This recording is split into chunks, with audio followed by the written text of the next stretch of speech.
lovely to be here, and thank you for the hospitality. So we are here to record a brief conversation with you based on your book, Biomedical Ethics, and congratulations, and we consider this is an important contribution to bioethical discourse in India, and we are looking forward that we give more we draw more upon from this book as we are institutionalizing some of the ethics training programs in the coming times. So during today's conversation, I would like you to help us understand what has been the what have been the Sanhitas, and I am familiar with three of them, Atreya Sanhita, and Dhanvantri, and then we had Sushruta Sanhita. And I understand there has been some kind of a development where Sushruta Sanhita was more progressive. It's considered as it carried more progressive perspective in terms of how medicine should be practiced and what should be the relationship between patient and doctors, and what are the obligations of a medical professional vis-a-vis patients, his or her families, and we would really like to know a little more about it. The second piece I would like you to talk about is there any possibility for you to help us juxtapose all these three Sanhitas in the contemporary socio-political and the larger context for us to know and understand how Sushruta Sanhita became more progressive compared to Atreya Sanhita. So that's what we would like to know and help our audience to understand the traditions from this part of the world.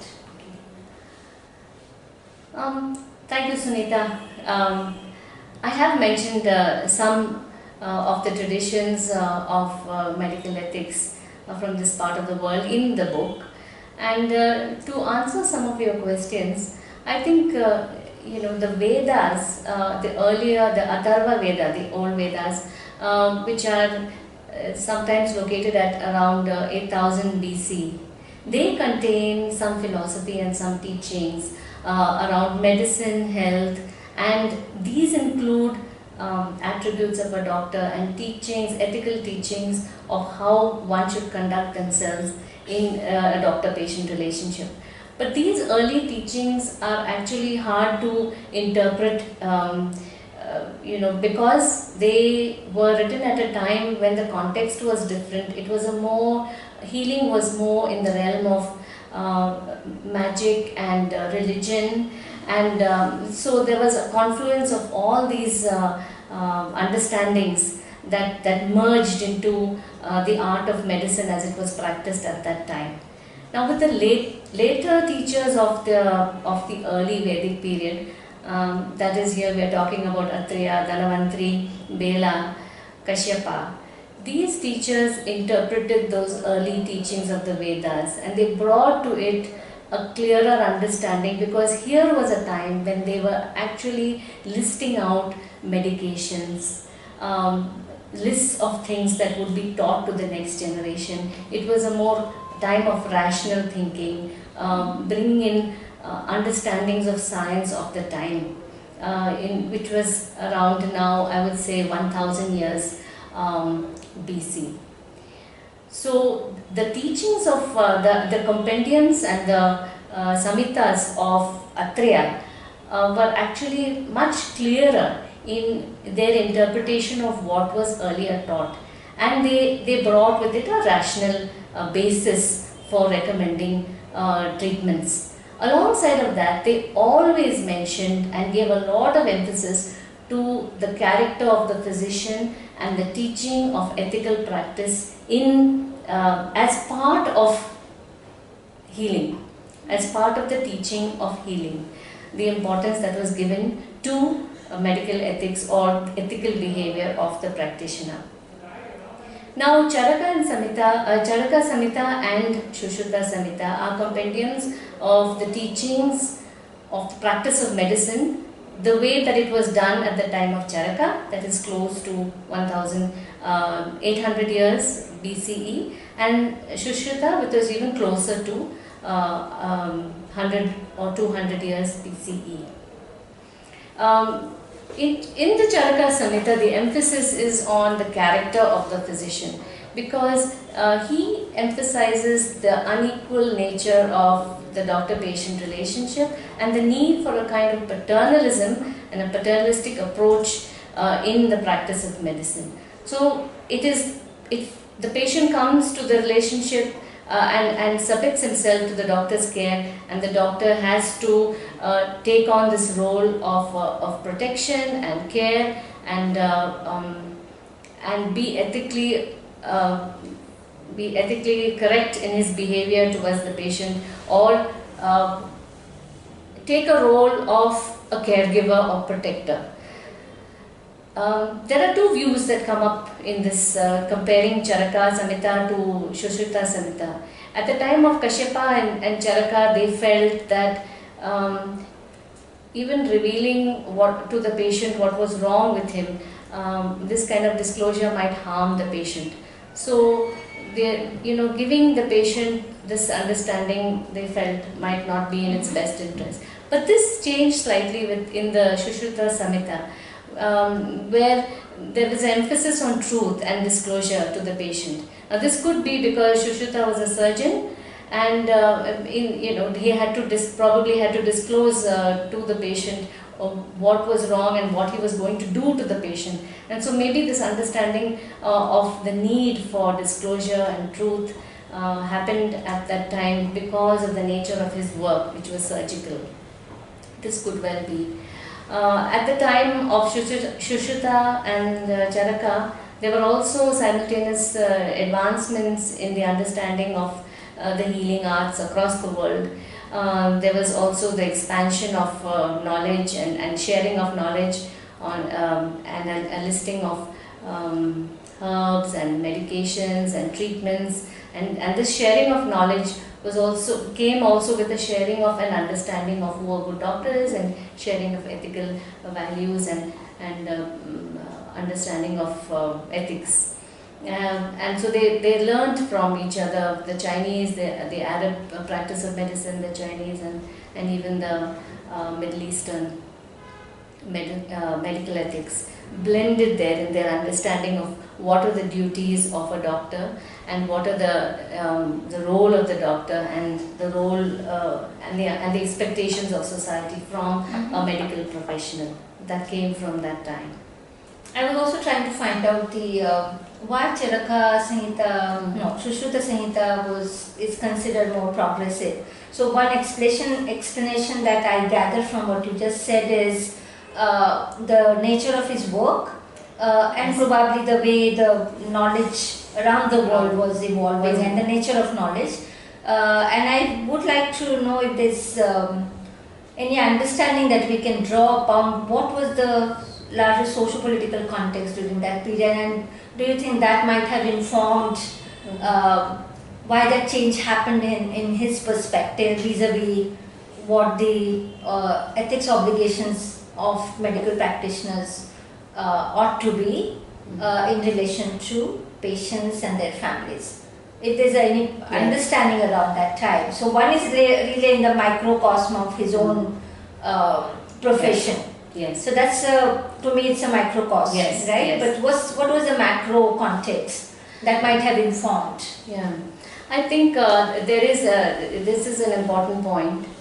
Around the time that Charaka and Shushruta were practicing, there was more of an understanding of roles in society, roles of professionals, an understanding of a healer as a professional or a specific person in society who had a role. For example, earlier days, healing was done by religious leaders, or healers were more of prayer men and so on. But now this evolution of science around the world, and the evolution of science in this geographical area suddenly brought an accumulation of information, knowledge that separated this healing and medicine from other sciences. There was a slow congealing of this whole aspect of medical care or healing art,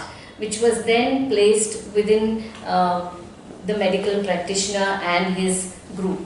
So this understanding of a professional brought even more responsibilities around this time. So here we are with this group, and they needed to express, needed to build trust in society that their knowledge and their craft and their art would be used for society, for the good of society, and to build that kind of trust in them. So all the more the reason to emphasize the qualities, the human qualities of the doctor, the character of the doctor, his role in the relationship.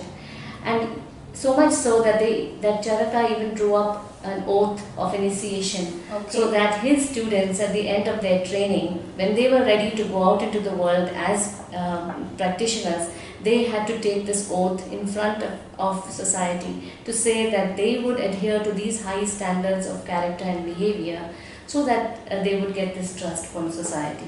So the oath of Charaka actually predates the Hippocratic oath by almost 2 centuries. Okay, interesting. So this, I think, evolved from what was happening in society, where knowledge was increasing, scientific thinking was developing, and this crystallized different professions around. There were philosophers who were different from healers, who were different from people involved in defense and so on. So there were various roles in society, and each of these groupings, I think, developed their own character and their own emphasis on what was most important in their professions. Yeah, that's very interesting to know. And in the earlier conversation, you made a reference to how, as an example, how the discourse around the disclosure to patients about their health condition conspicuously changed what it was in Athreya's period and what it was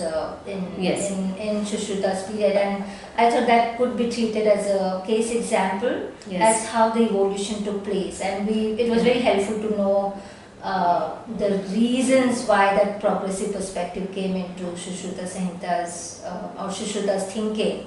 So maybe it will be helpful for our audience to know, taking this disclosure as a piece and as a case example, to know that progressive perspective, that kind of step 10. Yes. I think it is to do with the way society was structured at that time, with the people who knew and the people who did not know. And there was this clear divide. There were the priests and there were the healers, and then there were people in society who were just coming for healing. And that was a time of, where medicine was practiced with this paternalistic attitude of having to care for the patient, and the patient having no voice in it at all, and just receiving the care.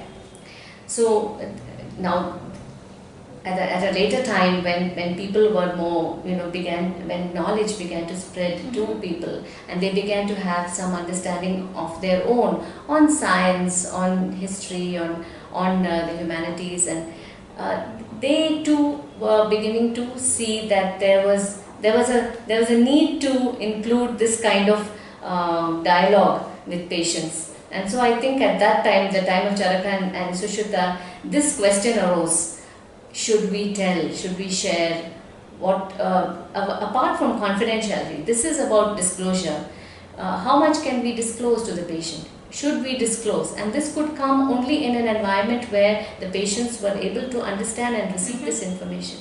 So this discussion came up, and Charaka and Kashyapa felt that the understanding of the problem may be too much for some patients, and they may not be able to take it. And so this is left to the discretion of the doctor. It should still be paternalistic. Whereas at the time of Sushruta, which was slightly later, he felt that the patient should be included in this kind of a discussion, because the patient has a need to know what is wrong with him. So there's a slight change, and I feel it could be reflective of the times when people were able to deal with information and understand, have their own knowledge, their own individual understanding of life and health and disease. That's very useful, just to connect and locate the entire evolution of Samhitas in the then socio-political context and the development in the science field, and it's very helpful. So, Olinda, it was very helpful, and I'm getting educated in Sanhitas based on this conversation. I'm very curious to know if you can help us shed some light on how Charaka's oath, what it contained, and then you also mentioned earlier that it predates almost 2 centuries to Hippocratic Oath, which is the most known oath globally. And if you can try to kind of give us some insights into how they stand with each other, not really comparison as such, but how are they different, what are the commonalities, and 200 years ahead of Hippocratic Oath, what did Charaka had to offer us during that period, that will be a very helpful piece for us. Well, Sunita, to respond to that, the oath of initiation really spoke to the students and encouraged them to understand what their role was as practitioners. They would, they had to swear by, they took an oath on their God, and also on their teachers. That was very interesting, which Hippocrates doesn't have. He actually, in the Hippocratic Oath, they swear on the gods of healing. Whereas here it is on their teachers, that they will conduct themselves in a way that is befitting to what was taught. The emphasis was to conduct themselves in a manner that was befitting to the tradition, to be composed, disciplined, persons of integrity, to treat the patient with respect, to treat the members of the household and the patient's relatives with respect, not to abuse their position of power over the patient, to treat women of the household with respect. Confidentiality was mentioned. Then denouncing relationships with people in society who are not of good character. And here it was probably because this was a time when there were practitioners and who we consider as pretenders and quacks. In fact, the term quack comes from the Pali word kuhaka, which is a bad practitioner. So bad practitioner, kuhaka, and then that has been made shortened to the word quack. So they mentioned that, not in the oath particularly, but this idea that one should not associate with people whose character is questionable, and that is all towards building the trust of the patient with the doctor. Now, in the Hippocratic Oath, particularly aside from the quality and the character of the doctors, the quality of the doctor's character, there is they mention specific things like cutting for stone and abortion. They particularly mention things like that, and that is probably because of the time and what was going on at that time, that surgery had not been evolved. So when they did surgical treatments, probably the patients died, and so cutting for stone, and then also abortions too, at the time when there was no antibiotics, and so this could have led to deaths. Besides the fact that abortion is taking of a life. So the Hippocratic Oath focused on some areas there, aside from confidentiality and caring for the patient and good character. Yeah, that's helpful to know. Yeah.